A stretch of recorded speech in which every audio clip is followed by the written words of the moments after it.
Hello, everybody, and welcome to the Butler Beat. I'm Tyler Springer.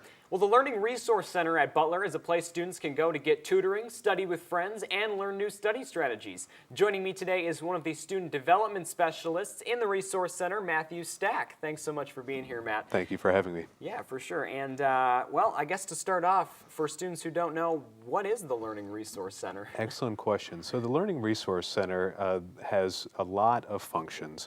The two primary are academic success support, but also the exploratory studies program. So I'll start with that and say that our advisors will work with incoming students. Most incoming classes, about 10% of students declare exploratory studies as a major.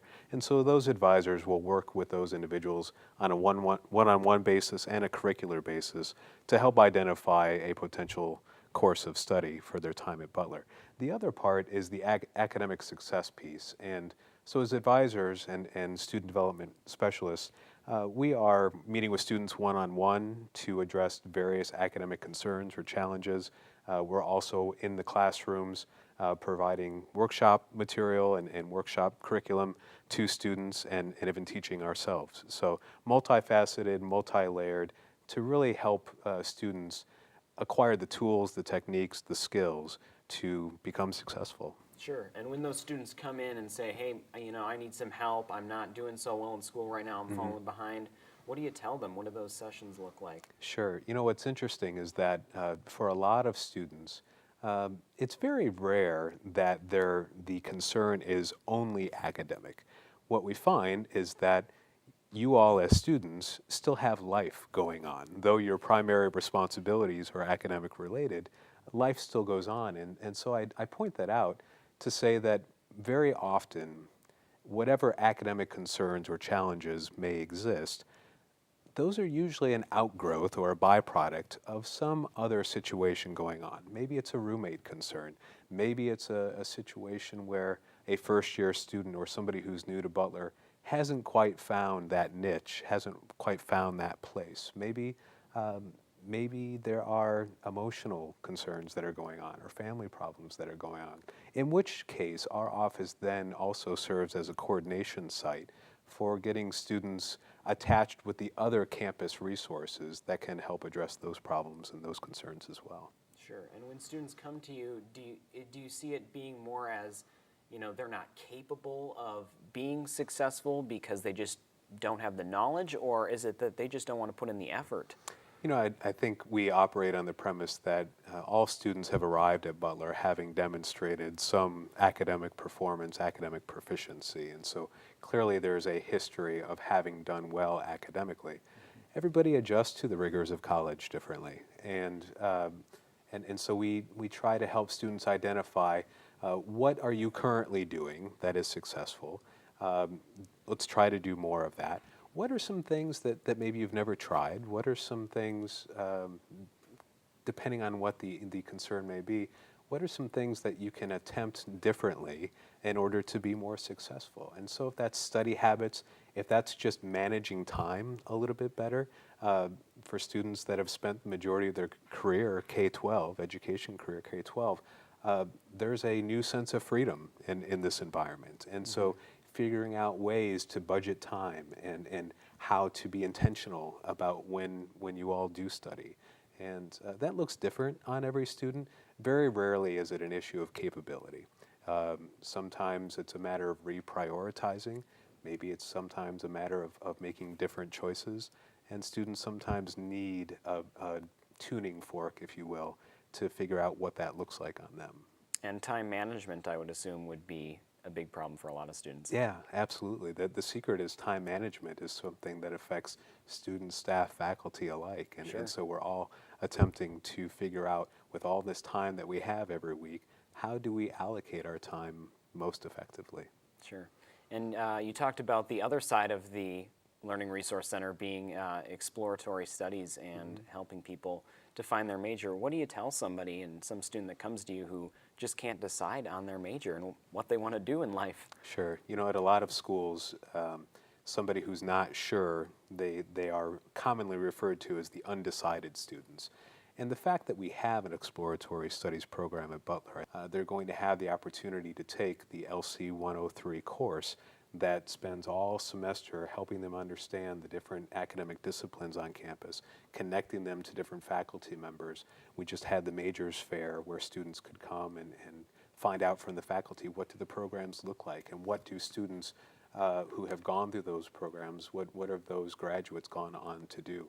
And even taking a series of inventories and self-assessments to figure out how to align their interests and their talents and their skills with the academic component in a way that moves them towards some sort of plan on the other side of the graduation stage. Sure, and so there's clearly a lot planned for these students who can't decide their major. And another thing they talked about on your website is the study tables that you have, the different study tables for the different departments. Are these open to anyone? Yeah, I would say if anybody's interested in departmental study tables or even doing one-on-one tutoring, come by Jordan Hall 136. That's where students can inquire and even sign up for, get more information about when those departmental study tables meet, the process for meeting with a tutor, and how often that will look, largely dictated by, again, academic discipline. But Jordan Hall 136 is really the best spot for somebody to come if they're seeking those resources, or even if somebody wants to be a tutor and is interested in helping other students, then we'll help that. And what goes on those study tables? Yeah, that's a good question. You know, it's another level of intentional discipline-specific support. And so largely it's a place of, you know, with study tables and with tutoring, it's peer support. And maybe it's individuals that have been through a series of courses before that can work with students, especially first or second year students, but helping those seeking that level of support to navigate what's going to work from an academic success standpoint in this discipline.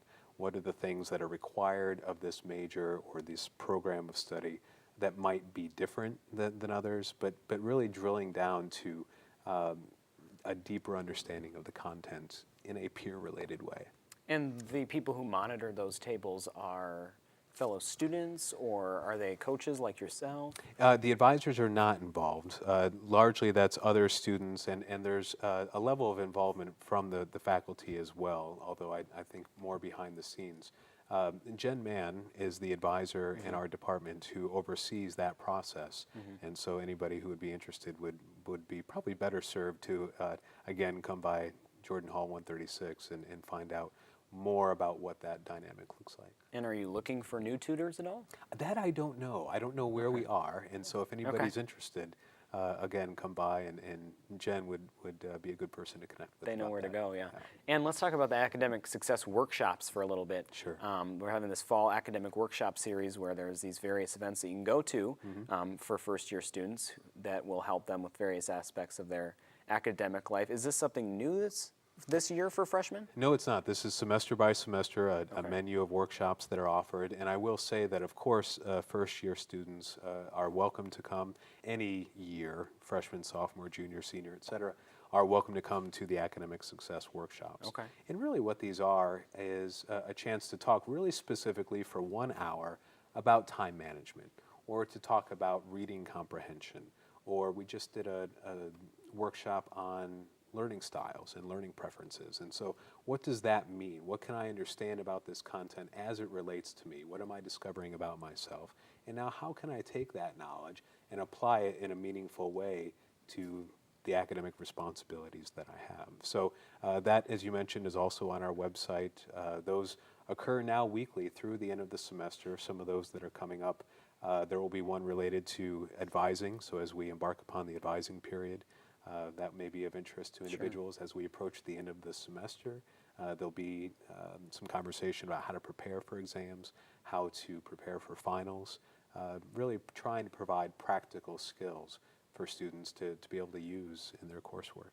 And during these workshops, is it mostly note-taking, or lectures, or what is Yeah, I would going say, on? I think we probably aim to provide a lot of content in a short amount of time. We try to do that in an interactive way.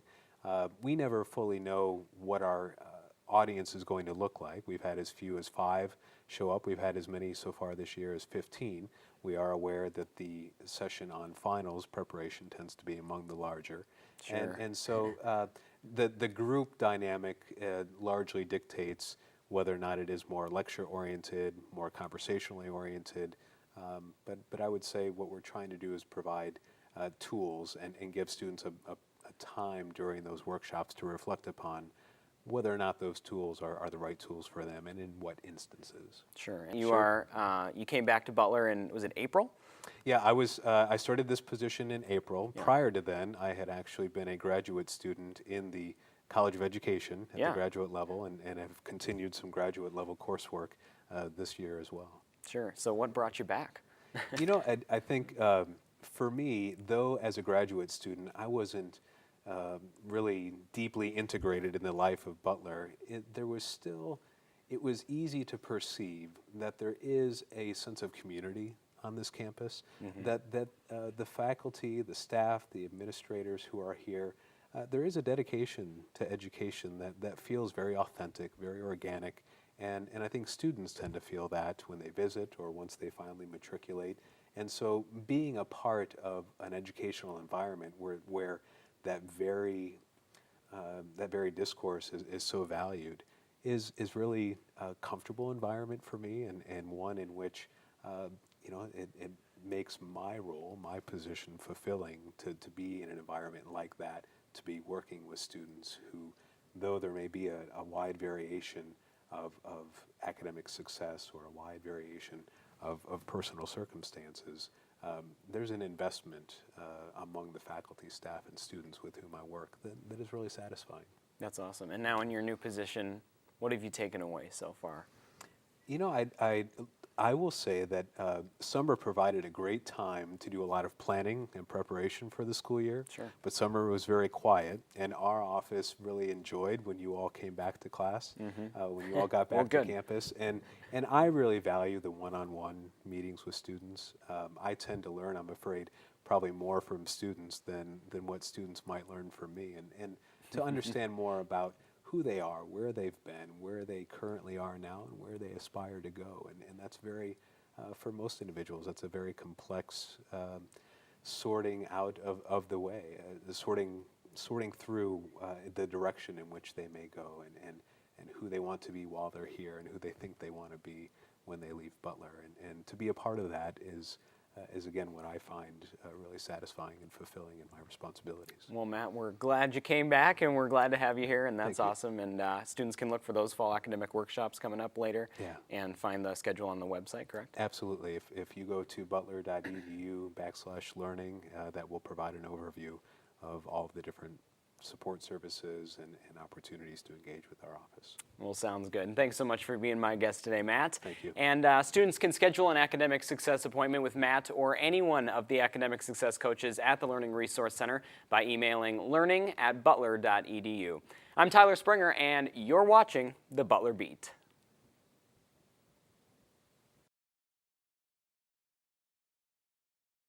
Welcome to the Butler Beat. I'm Kaylee Ricks.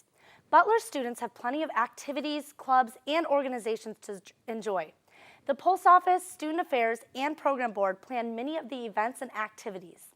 Here with me today is the Vice President of Programming for the Student Government Association at Butler. Cam Ballou is my guest. Welcome to the show, Cam. Thanks for having me. Thank you so much for coming.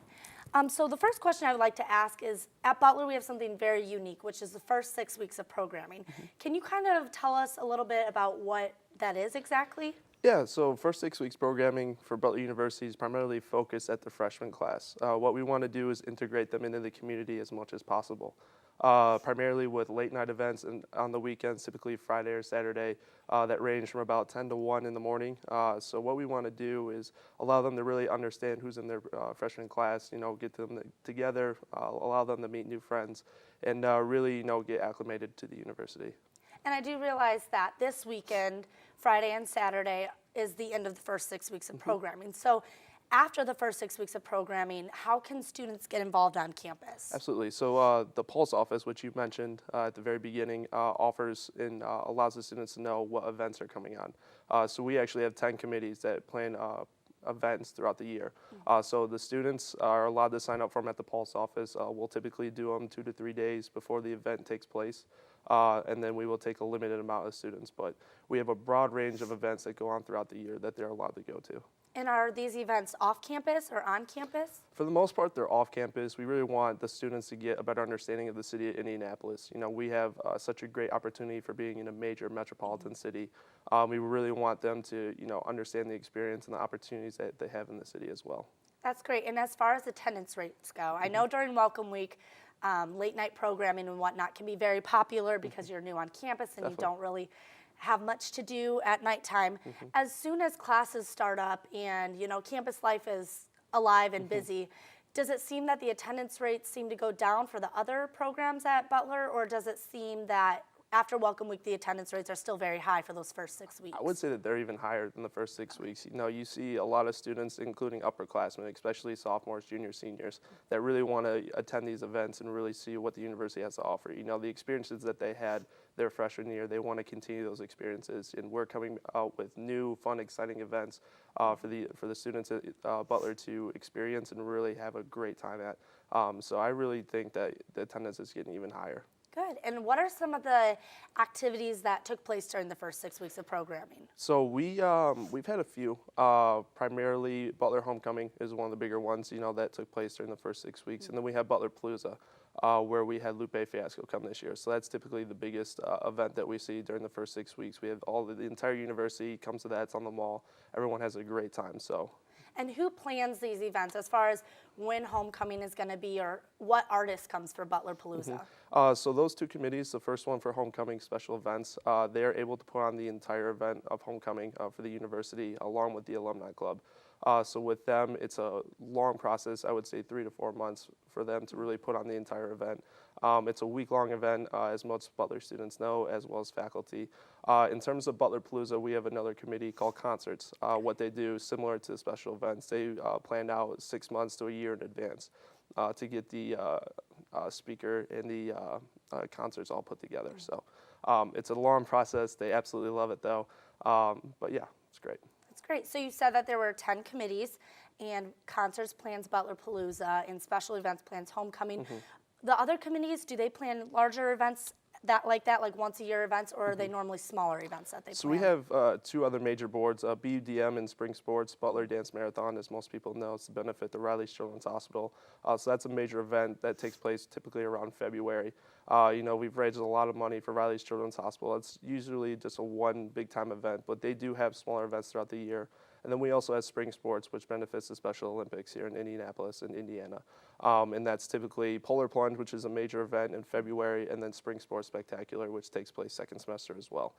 So the entire university typically, you know, takes part in these events. You know, it's a great cause and really philanthropic for these 2 events. In terms of smaller events with the other committees, I would say that it's more low-key. It's typically Friday, Saturday night events. It's typically not a week-long or major event. And it's really, again, as I said, just to get the experience of Indianapolis. Great, and that's awesome. So as far as those other 6 committees, you say they normally plan events like Friday, Saturdays, so that students always have something to do on the weekends. What are some of the events that they might plan? Are they late night events, or are they dinners? What do they do exactly? So, you know, from experience, you're out and about. Yeah. You guys just had a dinner at St. Elmo's. So it varies out and about as you guys did. Do dinners, you know, not typically late night events in Indianapolis, more around mid-afternoon. For the other, so for late night, you know, recreation, stuff like that, typically day-long events, and then for late night, you know, evening events. So it does vary again. But for the most part, we're really trying to emphasize the importance of having late night events throughout the year, and we've actually begun to plan those and organize those for first semester. Great, and I also realize that you have a films committee. What is their responsibility on campus? So they planned out newly released films, I would say. So last week was 22 Jump Street, which is a new film that just came to DVD. So what they do, they are in charge of planning films in Jordan Hall 141 every Friday and Saturday at 8 p.m. Primarily for them, it's just to get students there to really, you know, if they can't get to the movie theaters, to really, you know, hang out with their friends and see a great movie. And that's great. And I actually did attend 22 Jump Street last week, and the room was packed. There were so many students there, which is awesome. Definitely. Because it means that these programs are really benefiting Absolutely. students and they're coming to those. So that's great. As far as those movies also, it seems that they're almost always new releases. How exactly are they able to get new release movies before they're even out? So they have to work with the advisors in the Pulse office, which are Erica Garnett and Genevieve Sullivan. What they do is work primarily with contractors and trademark companies in order to get the films out a little bit earlier. So it does cost quite a bit, but it's worth it for the students to enjoy the films. That's great. And as far as cost goes, I know each committee has a different amount of money that they're willing to spend. Do you happen to know where exactly that money comes from for us to be able to utilize and put on programs? Definitely. So it does come from students' tuition. What we do as an exec board for SGA, we lay this out over the summer in order for us to really understand the budget that we work with. So for me, one of my primary goals and one of my expectations at the beginning of the year is to make sure that all my committees are covered and have enough money to put on new and great events for the university. That's great. And you did mention that you have 2 advisors that help you out. Do they help you out with the entire program board or just VP of programming, your position? The entire program board, especially with Erica and Genevieve, are just absolutely phenomenal during their job. They have to take place with IMs, which are the individual meetings with the committees. They help run all the events and help plan them, get in contact with BUPD if we need to close down a street for special events, something like that. So really, they are my backbone for special events and for program board overall.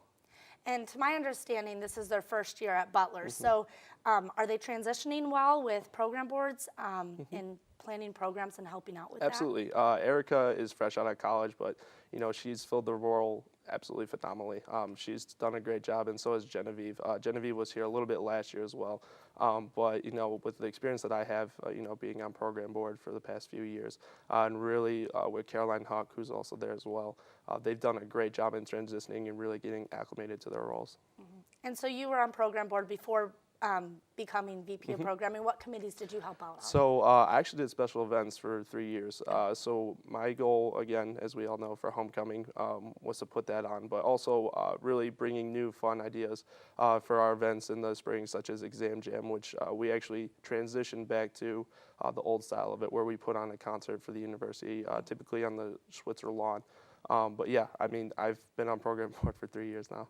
So how does it differ going from being a member of program board to becoming the VP of programming? Can you kind of talk about what your responsibilities are? Definitely. So it was a weird transition. For me being the vice president now, it's me overseeing all the committees rather than really planning the events. And that was a big step back for me because I absolutely love doing that, especially for special events and putting out a big event like homecoming.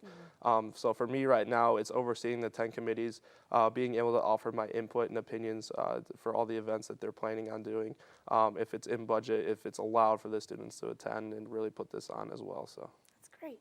So earlier in the school year, U.S. News highlighted Butler as one of the nation's finest in the first year student experience. Do you believe programming kind of benefits students and helps with these rankings when big time people look at us? Absolutely. I think this is a unique experience that Butler offers. You don't see at a big school, say like Michigan or Indiana, where you get this really first 6 weeks programming, especially for the freshman students. It is a tough time to transition from being a senior in high school to a new great experience, but I think first 6 weeks programming really highlights something that Butler is unique and really sets us apart from other universities. Absolutely, and it does make us unique for sure. And why do you think programming is important on Butler's campus? I think especially just to create relationships. I think creating relationships and memories is a big thing that we want to offer to our students. Especially as I've hit on time and time again with the freshmen. It's hard to really come in and get a group of friends that you can say, oh, we're going to be friends for the rest of our college career. So it's really being able to expand on those relationships and really reach out and meet new people. Thank you so much for joining us today, Cam. It was great getting to talk programming with you. That is the Butler Beat, and I am Kaylee Ricks.